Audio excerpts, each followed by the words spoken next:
Hi, my name is Kapil Paindse. I'm a solutions architect here at Amazon Web Services. Today, I'm here to talk about ML Ops, that is the art of running machine learning operations at scale.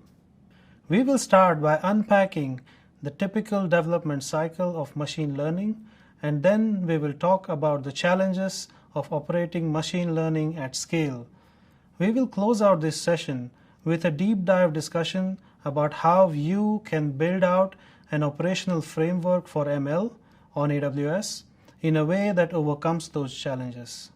So let's begin by establishing a good understanding of a typical ML development cycle.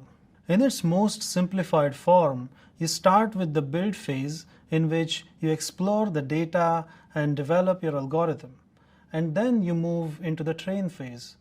During the training, your algorithm processes the training dataset to generate a model.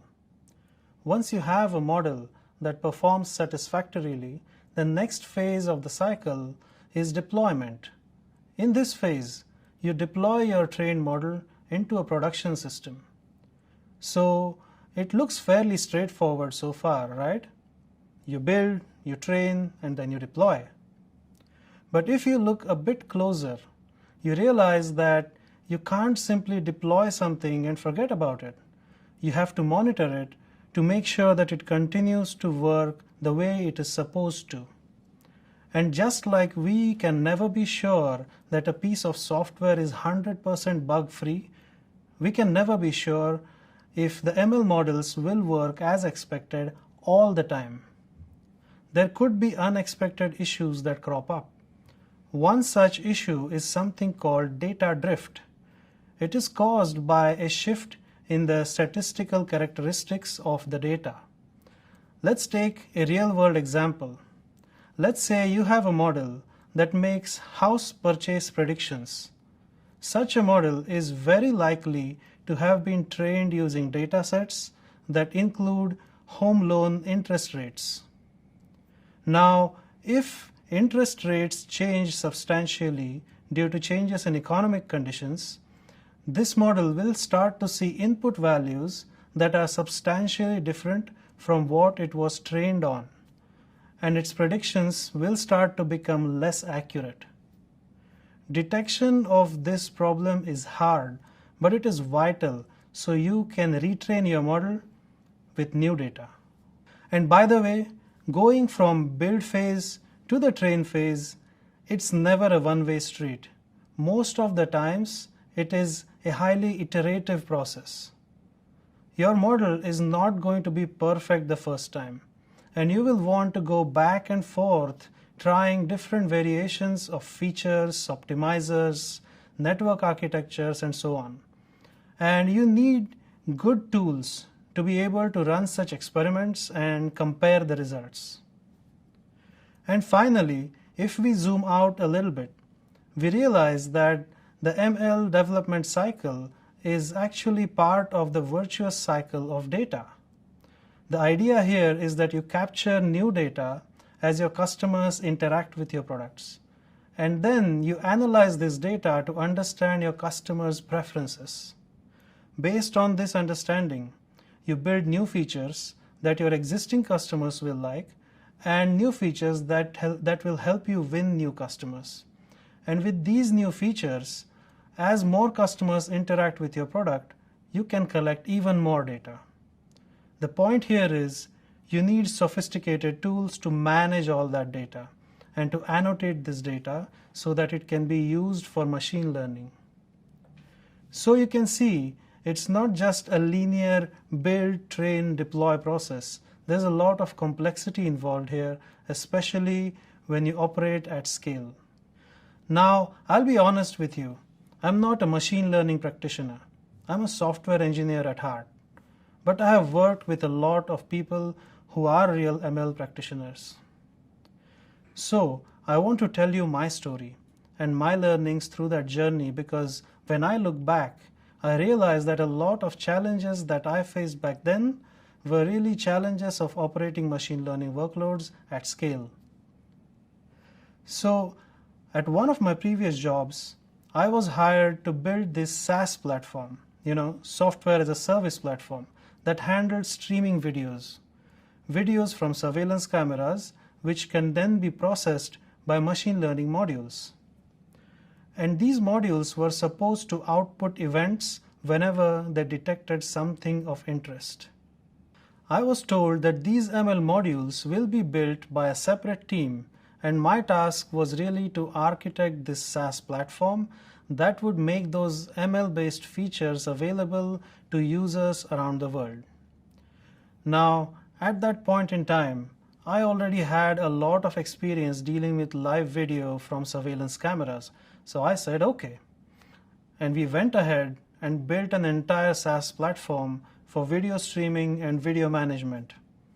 But we did that with zero understanding of what it takes for the ML team to build their components.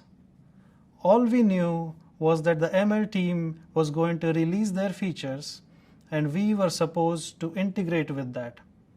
And the integration was of this form. The ML team would basically ship to us an executable file every time they made a new release. It was pretty much a black box for us. And by us, I mean my software engineering team. We would simply run this executable file with some command line parameters and listen for its output.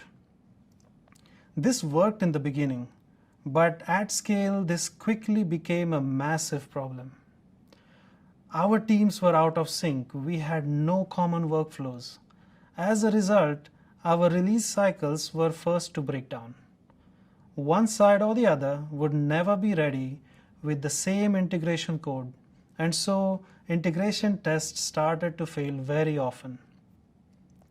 Even when we did manage to release into production, the production deployment became a black box for the ML team because they had no visibility, they had no monitoring, no on-demand access to the logs, so troubleshooting became a massive issue for them. Then there was the issue of version control. There was no way for us to track the different versions of the ML modules.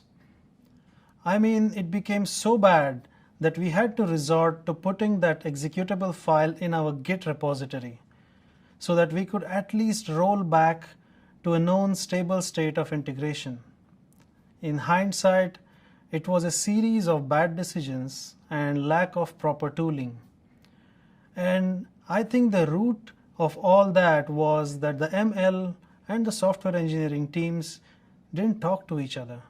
We didn't understand each other much. We were just two separate silos. I mean, I've come a long way since then. I understand machine learning a lot better now. But my story is probably not very unique. It probably resonates with some of you. And with the growth of ML adoption, many are still at the beginning of that ML journey. And so through this session, I hope to give you a lay of the land of what it takes to operate machine learning at scale. Many of the challenges of operating machine learning at scale are very similar in nature to the challenges of operating software at scale. So I think it will help to look at it from that perspective of software engineering. Let's start with this question. Haven't we seen this before? And if you're familiar with operating software at scale, then the answer to that is yes, we have. ML has evolved from a purely scientific research domain into an engineering practice. Looking back at the evolution of software development, we can draw many parallels. Years ago, computer science was a domain of pure scientific research, but today it has evolved into multiple engineering practices, such as electronics engineering, software engineering, and so on. It is orders of magnitude harder to build and maintain an apartment complex than a standalone house. That's really the difference we want to focus on in this session. Today, software is everywhere. It's in your workstations, it's in your car, it's in your living room, inside the smart TVs and smart lights. It's in your kitchens, in the refrigerators, and it's also in your pockets. That is the scale we are talking about. Think about how you interacted with software about 10 or 15 years ago. Probably only on your desktop computers, but now it's everywhere. And by the way, machine learning is also already there. So, are we ready to handle that ubiquity of machine learning? To answer that question and to cope with that, we need to turn back the pages. We can learn some lessons from the history of computing. As software became so ubiquitous, the complexity around building and operating software increased mainly along these three dimensions. First, the delivery model. We went from shipping CDs to operating software as a service. Nowadays, you build and operate the software and deliver it as a service. So the reliable operations of that service is your responsibility. And that represents a step change in the complexity of your software development and operational processes. Second, team size. As software becomes feature-rich and as your business grows, development teams become larger and complex. With that growth come challenges of communication, coordination, and collaboration. And third, sheer scale. That's the number of users, the amount of infrastructure needed to support that user base, and the amount of data being generated by that massive user base. Now, let's use the same lens to look at the situation of machine learning operations today. Let's talk about the delivery model first. Until a few years back, ML was still very much a research domain. ML practitioners would develop algorithms, models for specific data sets, and the work would usually be focused around developing new algorithms and neural architectures. However, in the last few years, a lot of algorithms have matured. Many diverse types of business use cases can now be addressed using some very versatile machine learning algorithms. This has resulted in the increase in adoption of machine learning. And because a lot of software solutions are increasingly being delivered through this software as a service model, it has naturally resulted in the demand for machine learning to become available as a service.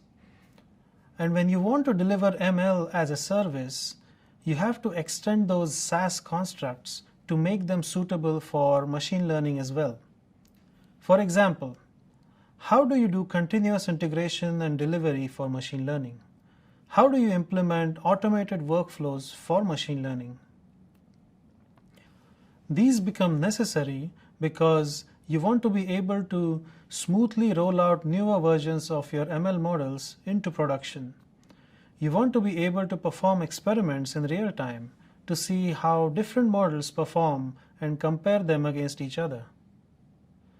How do you do that for machine learning models? What I'm saying is the complexity of delivering machine learning solutions is significantly higher in this new delivery model. Next, let's talk about team size. As the team size grows, you want to make sure that everyone on the team has access to a standardized Jupyter Notebook environment. Why? Because such standardization helps with collaboration. People can share notebooks, features, and pre-trained models. You might have people who specialize in different aspects of machine learning. Some team members might focus on feature engineering while others might focus on algorithm development.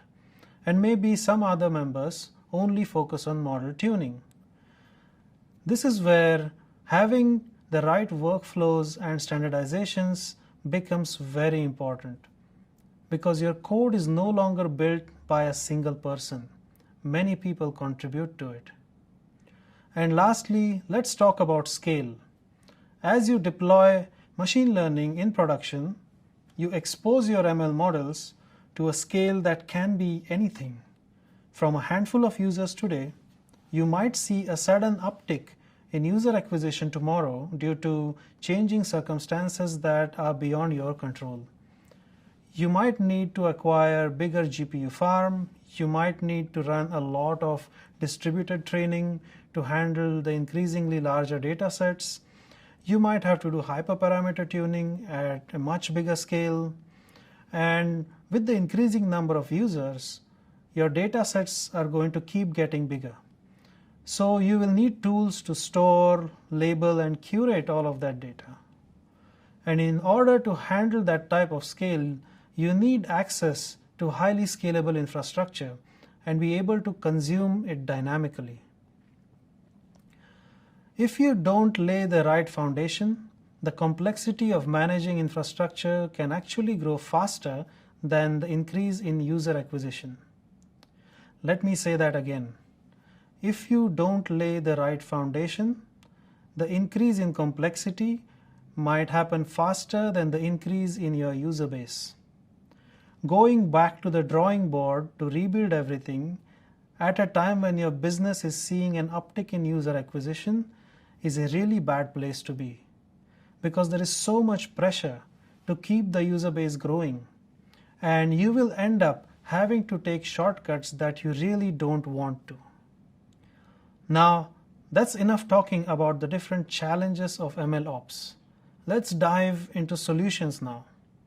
Let's see how we can deal with all these challenges on AWS. We'll start with workflow orchestration.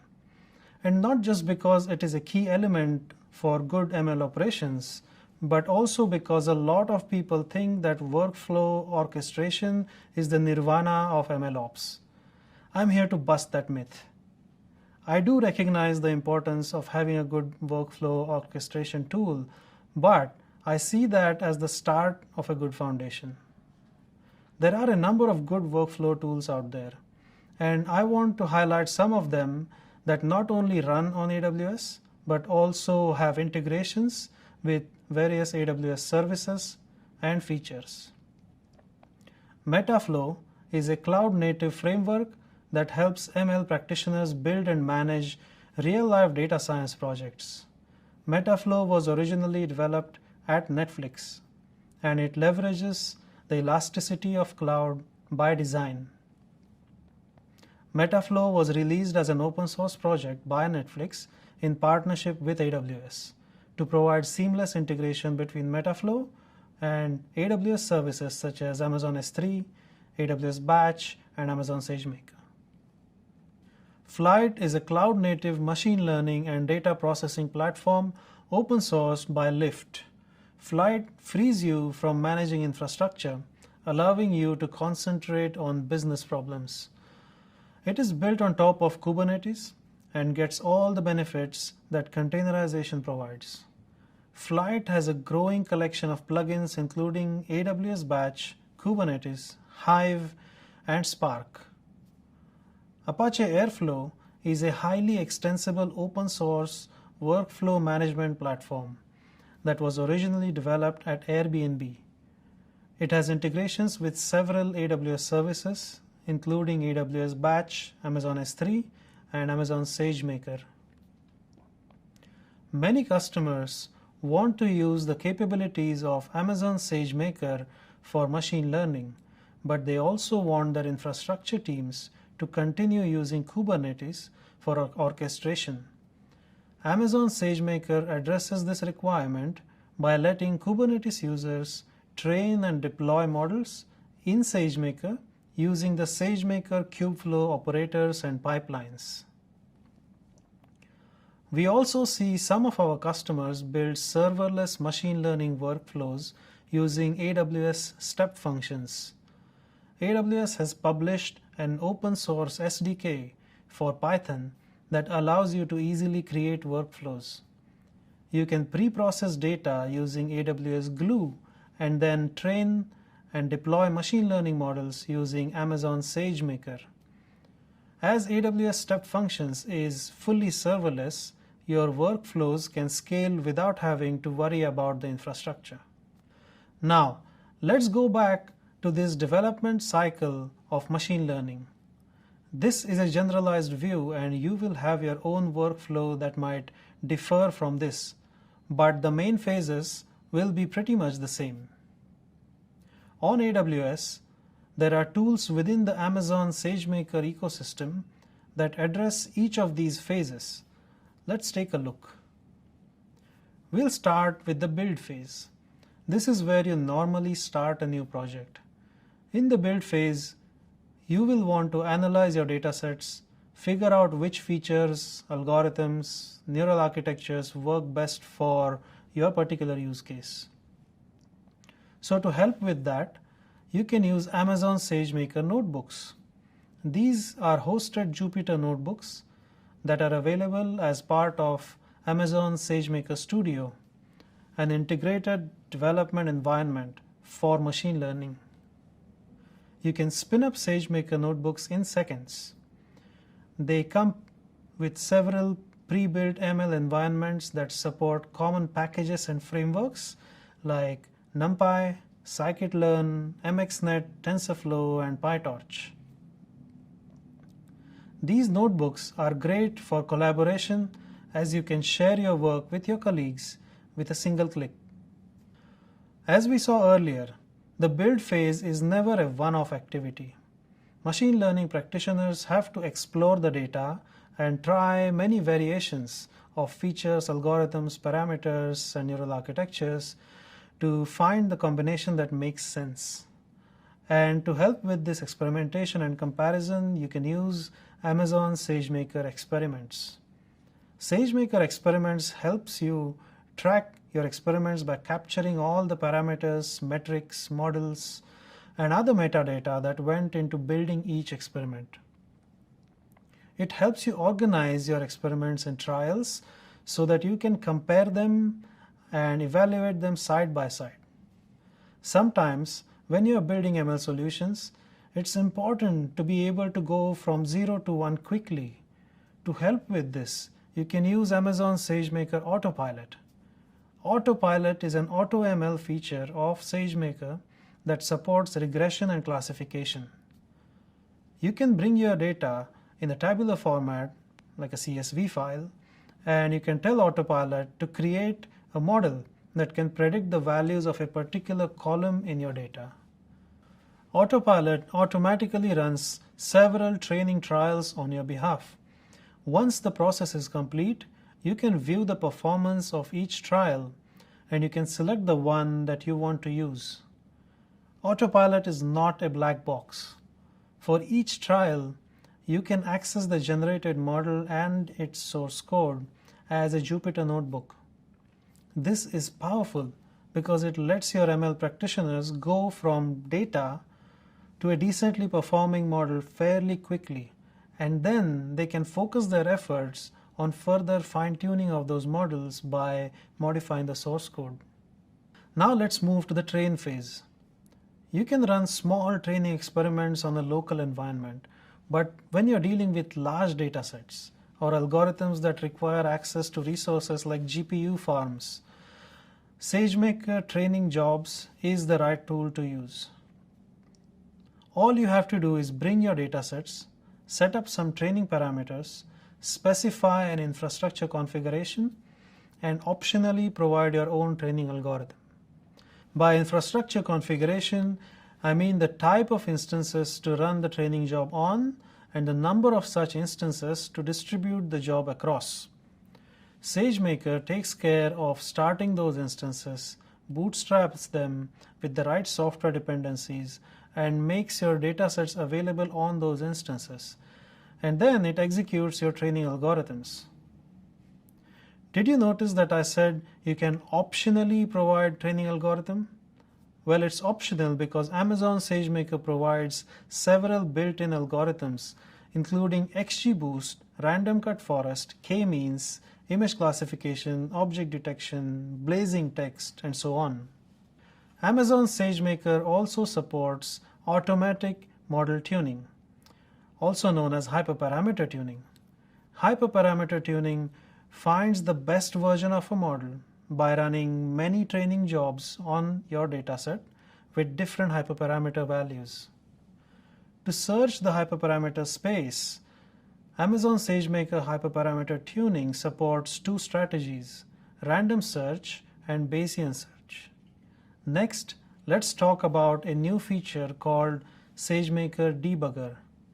It is a new capability of SageMaker that automatically identifies complex issues if they develop during your ML training jobs. SageMaker Debugger analyzes the internal state of your model while it is being trained to detect common problems such as exploding or vanishing gradients, loss not changing, and so on. If SageMaker Debugger detects a problem, it stops the training job and logs additional information. As the internal state is stored to Amazon S3, you can use SageMaker Debugger SDK to explore the evolution of tensors over time, understand why the issue occurred, and then fix the root cause. So you can see how these features of SageMaker solve specific challenges of operating a machine learning practice at scale. SageMaker notebooks and experiments help improve collaboration across large teams. SageMaker Autopilot and Debugger help improve productivity. SageMaker training jobs and hyperparameter tuning jobs help to orchestrate that underlying infrastructure automatically. Next, let's look at the deploy phase, and let's see how Amazon SageMaker helps with that challenge of deploying machine learning models at scale. Once you have trained your model, the model artifacts are stored on Amazon S3. To use those models for real-time inference, you need to host them on servers and expose them as API endpoints. To do that, you can use SageMaker Model Hosting Services, specify some configuration parameters such as the location in S3 where your models are stored, as well as type and number of instances you want SageMaker to host your model on. SageMaker Model Hosting Services takes care of doing the rest. It starts the instances, bootstraps them, deploys your model, it creates a load balancer in front of those instances, and it also sets up a scaling policy so that your deployment can scale in response to user traffic. Sometimes there are use cases that require running batch inference on very large data sets. This is easy to do with Amazon SageMaker Batch Transform.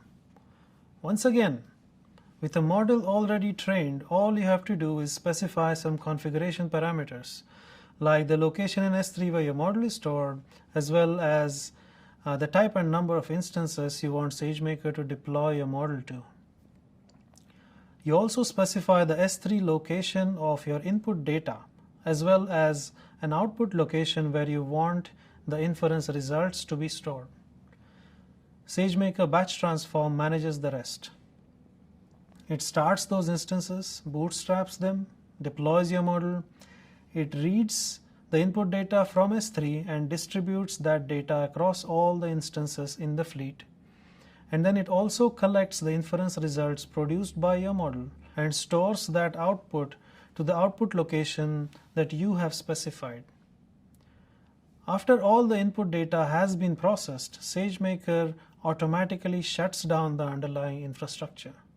As we saw earlier, once you have deployed your machine learning model in production, you need a way to continuously monitor it so that you can detect issues early. And we spoke about one particular issue, data drift. Data drift is a really hard problem to detect because it stems from a gradual shift in the statistical characteristics of the data that you receive. Thankfully, with Amazon SageMaker Model Monitor, you don't have to do it yourself anymore. This capability of SageMaker manages all the statistical analysis and its related infrastructure automatically. SageMaker Model Monitor can support any model hosted with SageMaker hosting services. It can detect the occurrence of data drift and send you alerts so that you can take corrective actions quickly. While the ability to monitor deployments is important, it also helps if you can intervene in almost real time if the inference produced by your models is below a certain degree of confidence. Low confidence predictions are not uncommon in machine learning, but if they are exposed to end users, it can lead to fairly poor customer experience. At the AWS reInvent 2019, we announced a new service called Amazon Augmented AI. This service enables human review of machine learning predictions. It allows you to intercept low confidence predictions and have them reviewed by humans before they make their way to the end users. With Amazon Augmented AI, you have three options for providing a human workforce. You can use Amazon Mechanical Turk, you can onboard your own internal workforce, or you can find a service provider via the AWS Marketplace. The AWS Marketplace has vendors that specialize in human review tasks. The last thing I want to talk about is data management. As new data becomes available, it has to be annotated properly before it can be used for machine learning. Whether it is image classification, text classification, object detection, or even semantic segmentation, you can use Amazon SageMaker Ground Truth to manage the data annotation jobs. The way it works is, it takes a portion of your dataset and distributes that to a team of human labelers. Then, by learning from this initial batch of labeled data, Ground Truth attempts to automatically label the rest of your data. Of these automatically generated labels, only those with high confidence scores are used, and the rest of the data is distributed to the human workforce. It is an iterative cycle in which the automatic labeling process gets better over time. In this way, Ground Truth not only standardizes your data annotation workflow, it also reduces the time and effort required to create datasets. Similar to Amazon Augmented AI, Amazon SageMaker Ground Truth also supports three options in terms of selection of a human workforce. You can onboard your own workforce, you can leverage Amazon Mechanical Turk, or you can contract vendors via the AWS Marketplace. AWS Marketplace has vendors that specialize in data labeling tasks. Beyond data annotation, another important part of preparing datasets for model training is preprocessing of data.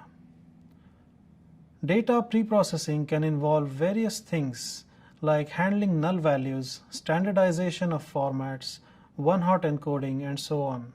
In order to perform this type of data preprocessing, you need to orchestrate infrastructure.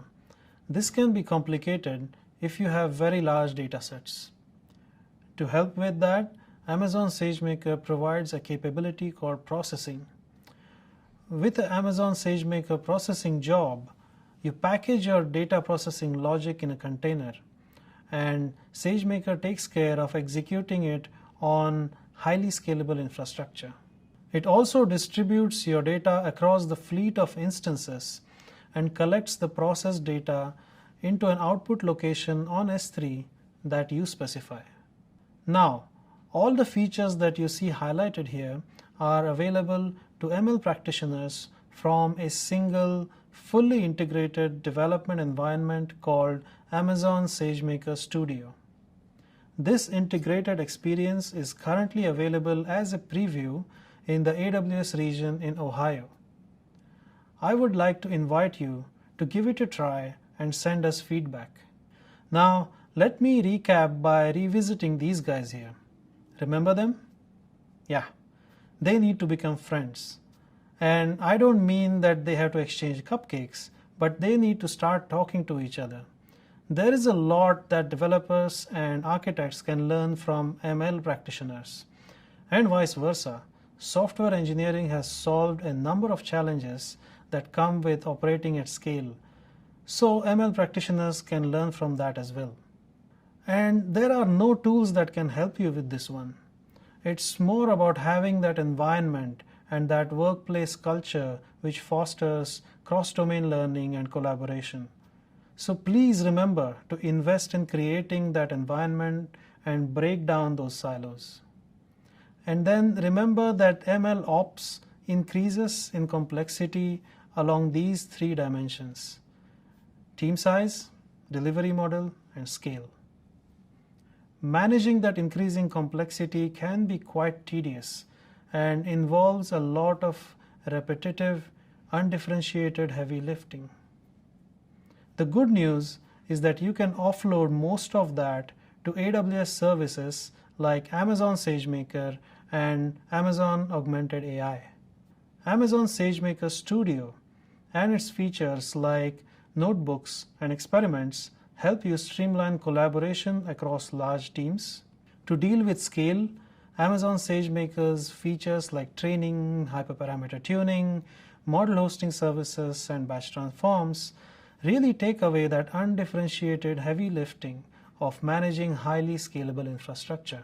And lastly, Amazon SageMaker's integrations with most of the popular workflow orchestration tools help you to streamline the delivery of new models to production. And the Model Monitor feature of Amazon SageMaker as well as Amazon Augmented AI help you to keep a watchful eye on the performance of those models. With that summary, I will now take your leave. But before I go, I want to thank you for attending my session, and I'll really appreciate your feedback so that we can better understand the topics and services that you are interested in. So please do take the time to fill out our survey and let us know what you think. Thank you.